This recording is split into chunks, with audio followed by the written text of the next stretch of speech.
And good afternoon. Live from the WCSF studios, we are presenting the DARA sessions with Chuck Mitchell.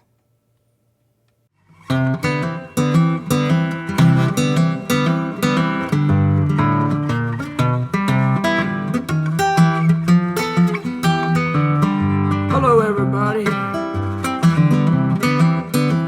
My name is Chuck Mitchell. And it's time to sing a song or two.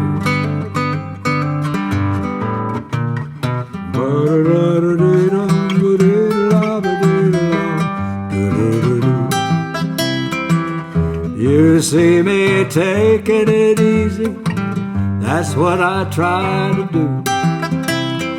In new places I face new faces and sing my little song or two. Old soft shoe said, how do you do? I'm a good time, a raggedy man, just playing Raggedy Andy, looking out for Raggedy Ann. Hey, you're a tall one, you moving so breezy, you smile and I do too. And I get this foolish feeling, the likes of me likes you. Old soft shoe say, doodle-doo, I'm a good time, a raggedy man, just playing Raggedy Andy, looking out for Raggedy Ann. I just want to hold your hand. Simple pleasures have their season, then perhaps some ginger snaps and a cup of tea with lemon. Well, old soft shoe said a doodle-doo, I'm a good time, a raggedy man, playing Raggedy Andy, walking with my Raggedy Ann.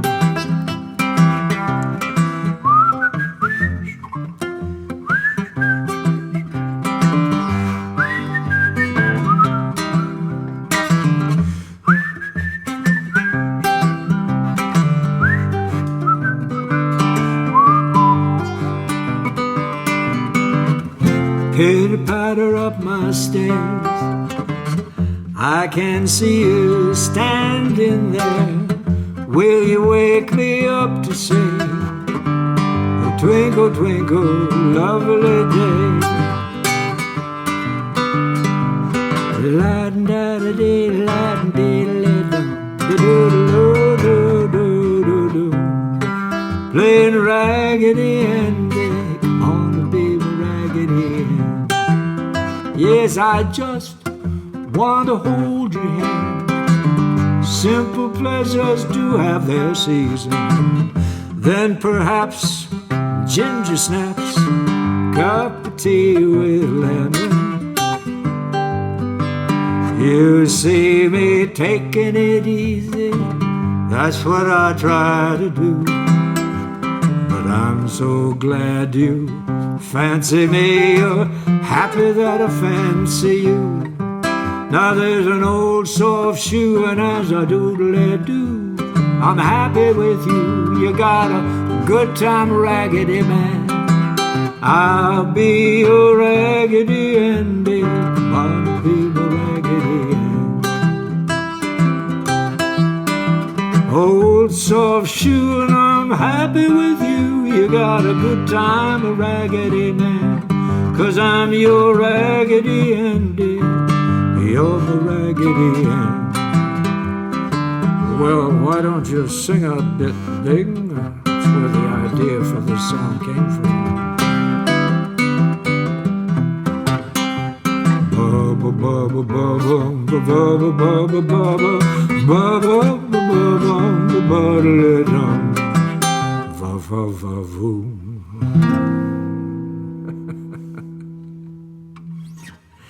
That's the way it goes sometimes. You get everything in the proper order. And life is a cycle of song. It's a medley of extemporanea. And love, oh love, that's the thing that can never go wrong. And I am Marie of Romania. So I wrote the Raggedy Andy song, and then later on I decided I better take a look at the other side of things.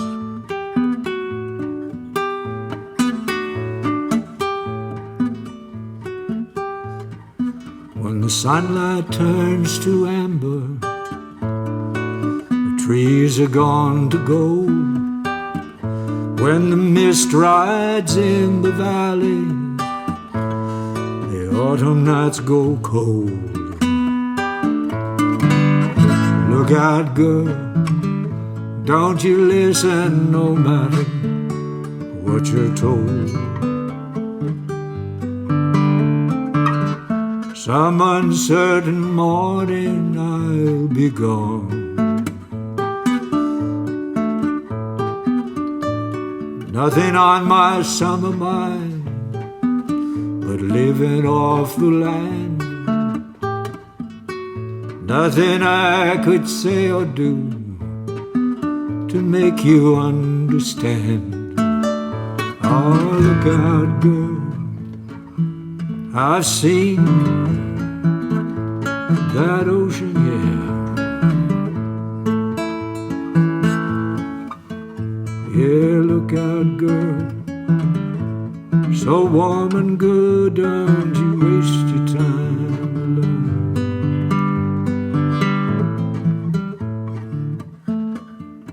Hard to face those changes on your own.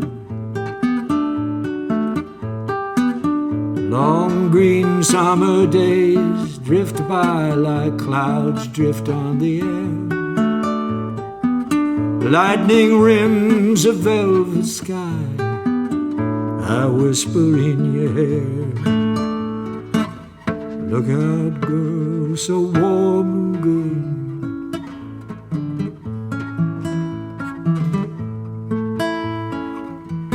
Look out, girl, I've seen that ocean, the waves breaking long and fair.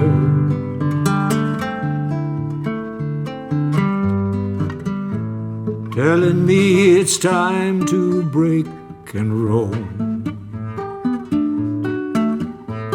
The road runs west and so do I, toward a rolling sun. And I remember turning back, turning to go on.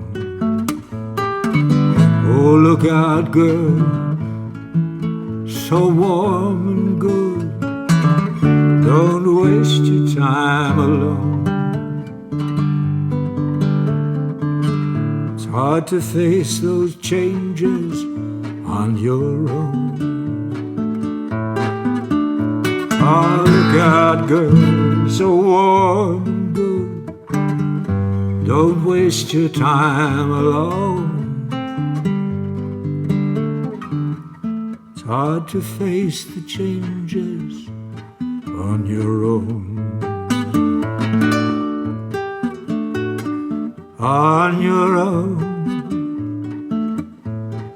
On your own.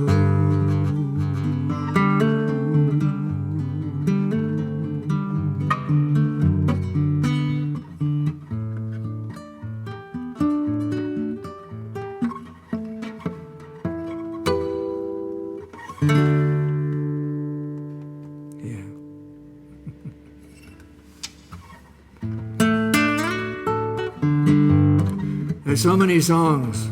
Over the years, I've been writing songs all my life, but I often do other people's songs too. If they fit my mood, or if there's something I just could never create myself. While we're on the subject of love, this is a plant song about love. Written by Michael Flanders and Donald Swan, a couple of Englishmen.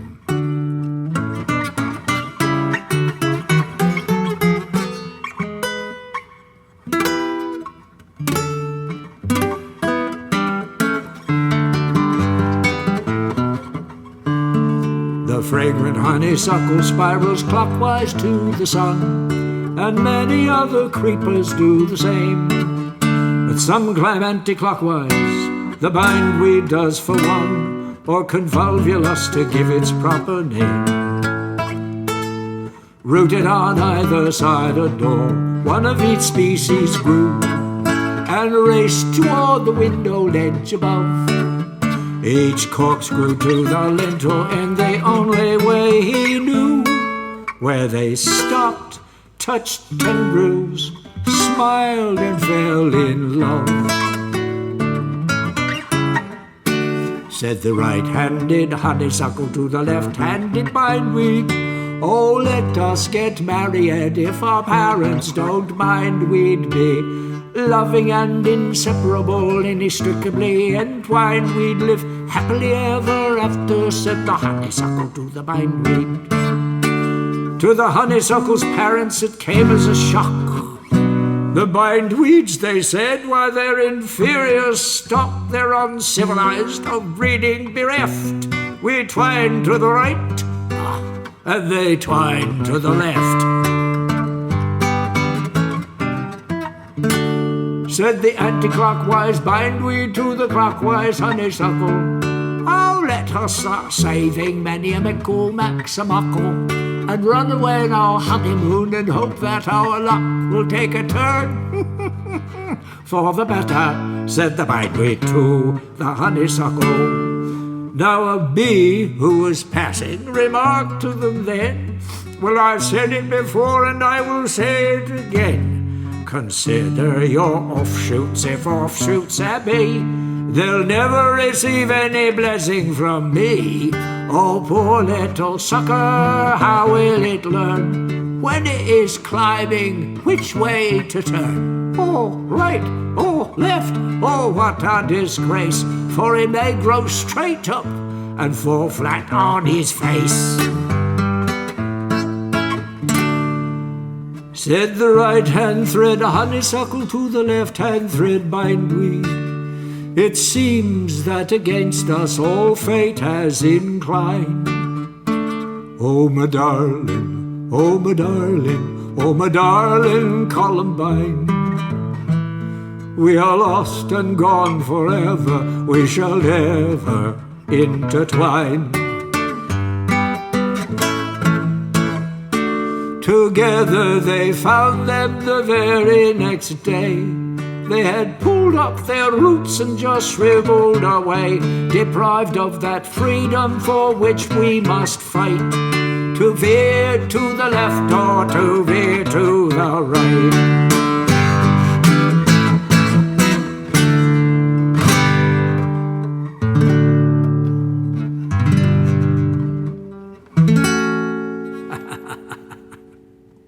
There we go.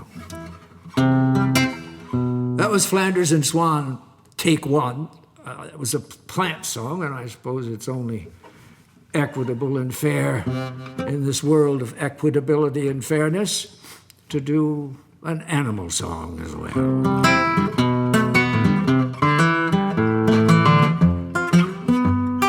Rum-ba-ba-bum.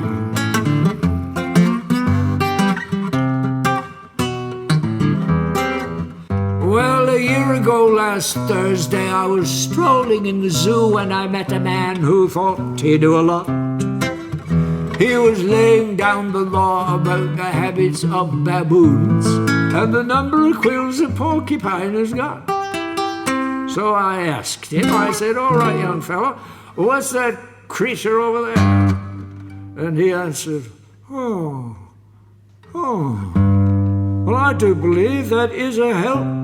Yes, it is. It is the mighty furry helky poop.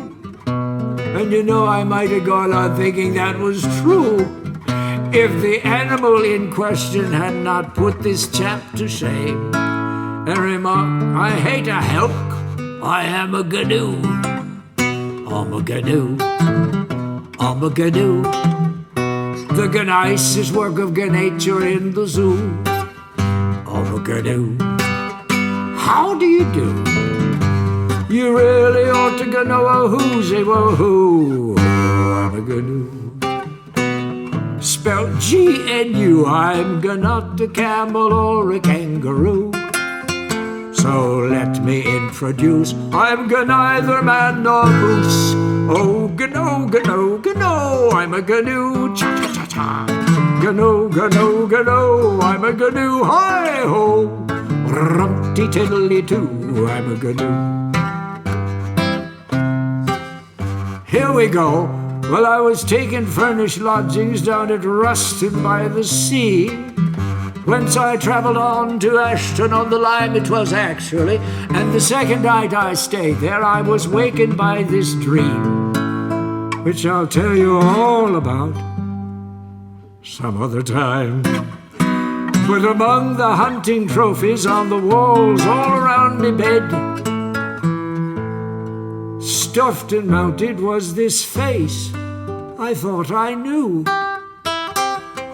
It was a bison.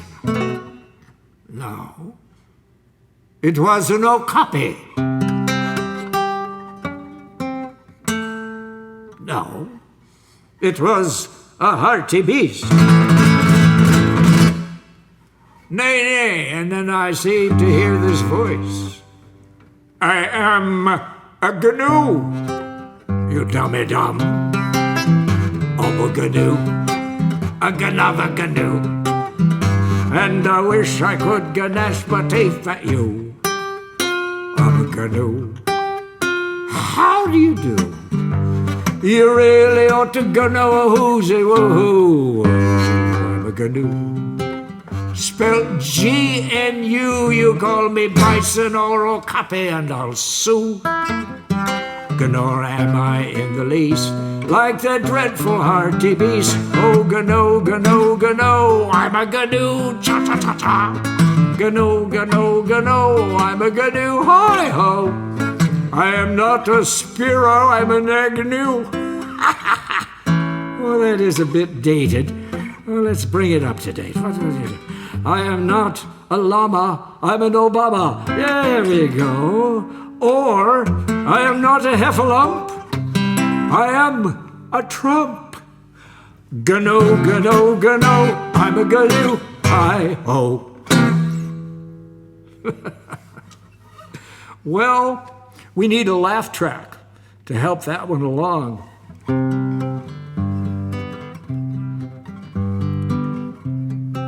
Change the mood just a bit.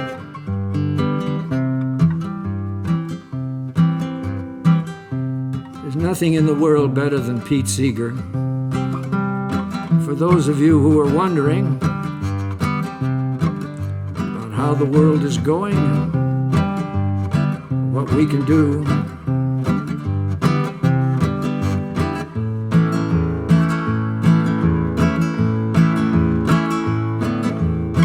to keep it going. It's up to you. In fact, I see a large number of you in the control room. I know. Well, may the world go, the world go, the world go. Well, may the world go when I'm far away. Well, may the skiers turn and the swimmers churn and the lovers burn. Peace may the generals learn when I'm far away. Well, may the world go, the world go, the world go. Well, may the world go when I'm far away. That was the chorus, you can tell, because it repeats itself, and I know out there in La La Land you are listening. You might want to be, if you're driving down the street, just join in. Well, may the world go, the world go, the world go. Well, may the world go when I'm far away. Sweet may the fiddles sound and the banjos clang and the old hoedown dancers swing round and round when I'm far away. Well, may the world go, the world go, the world go. Well, may the world go when I'm far away. Fresh may the breezes blow, Clear may the streams flow, blue above, green below, and I'm far away. Well, may the world go, the world go, the world go. Well, may the world go when I'm far away.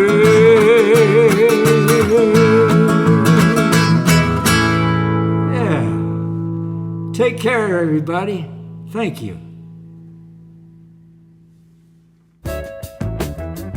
Dedicated faculty, cutting-edge programming, and a commitment to service are just a few of the reasons that students love the University of St. Francis in Joliet. Visit stfrancis.edu to learn more. University of St. Francis. Bigger thinking, brighter purpose. And we're back here with the DARA sessions. We're actually doing an interview right now. We have Chuck Mitchell here in our WCSF studios.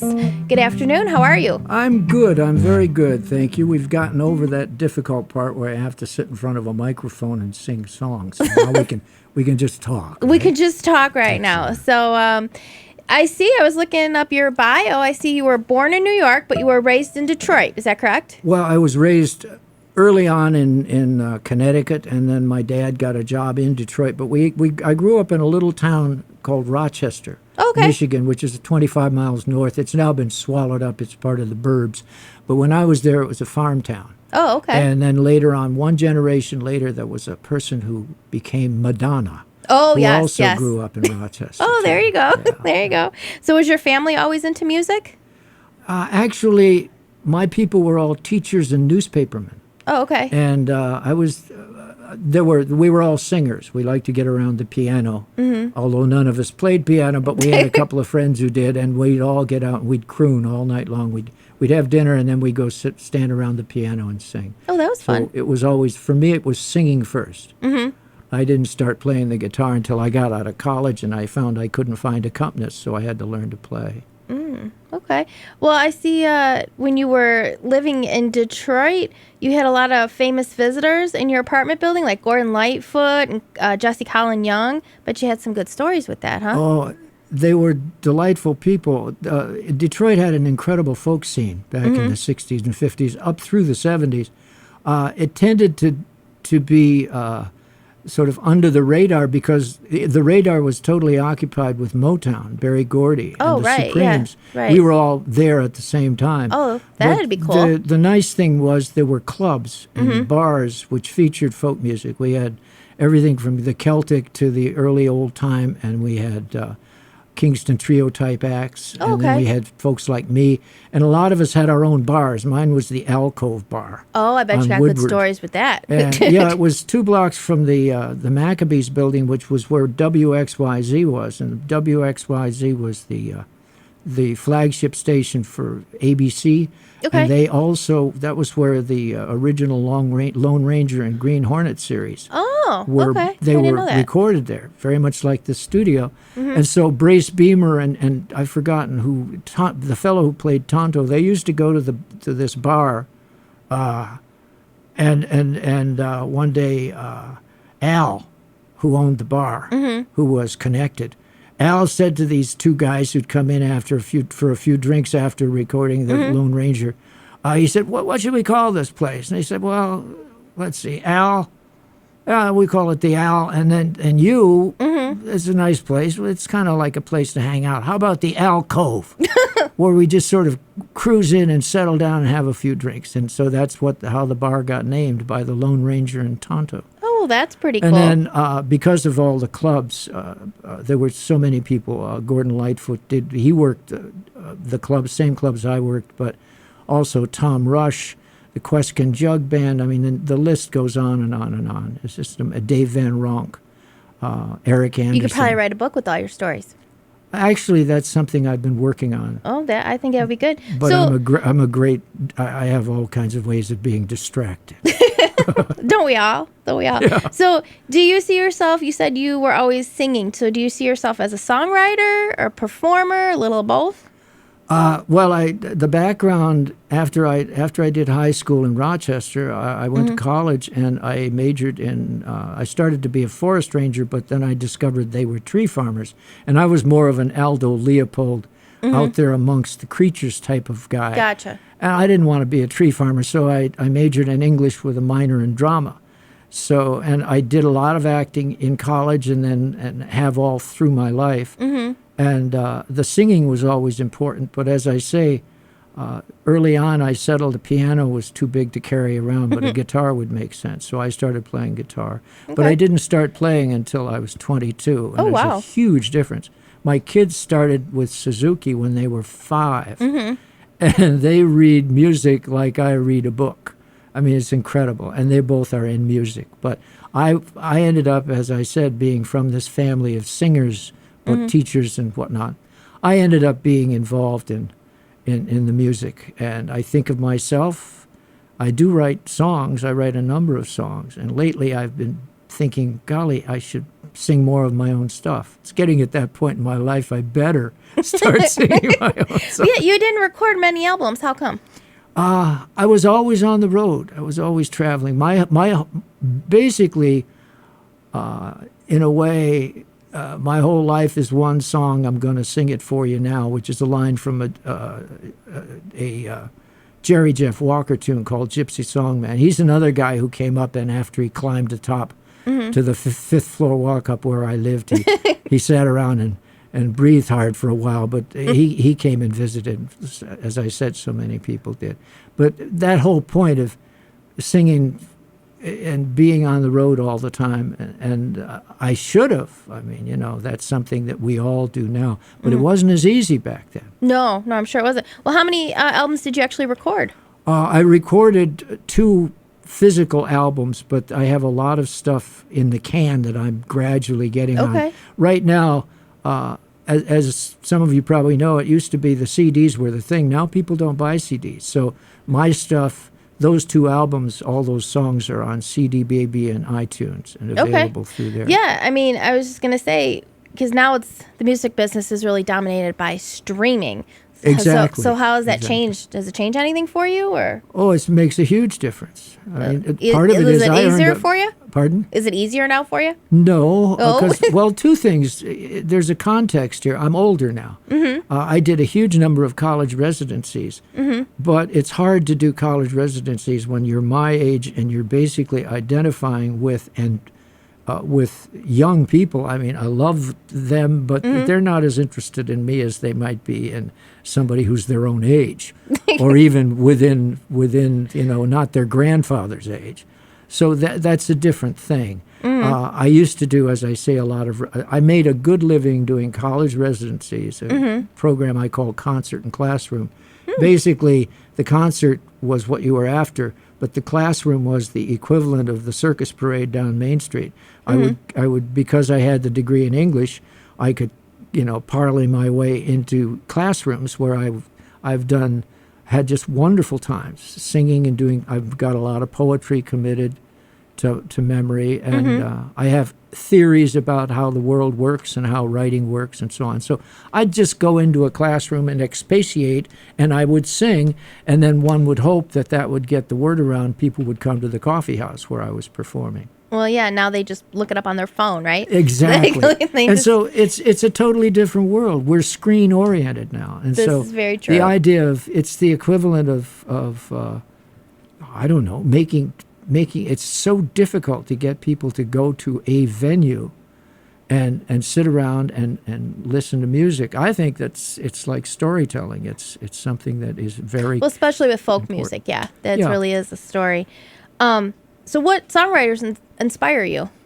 I really liked. I just sang a couple of Flanders and Swan tunes. I learned a lot of stuff from my dad. He was a fan of Broadway shows. At one point, I did the entire Fantastics. The musical show, The Fantastics. Yeah. Basically, it took me a whole set. I do a lot of Bertolt Brecht and Kurt Weill material. Okay. Kurt Weill is responsible for the melody to September Song. Oh, and all Bertolt Brecht's most famous song is Mac the Knife. Oh, yeah, love which that was song. also has music by Kurt Weill. So yeah. I've done that, and that requires a certain cabaret. I'm basically a cabaret artist as much as I am a folk artist. Okay. Even though I still do stuff like Oh No John and Green Sleeves and stuff on occasion. I'm inclined to do a lot of written small theater, guerrilla theater type stuff. And to me, the magic of performing spaces is that whether you serve drinks there or not, the intent is you shut up and listen. It becomes an exchange which is entirely dependent on, one hopes, capturing an audience, and the capturing has to do with this is significant. You know, I don't tell them that. I try to make them feel that so that they pay attention. That's the key. Right. So do you have any shows coming up?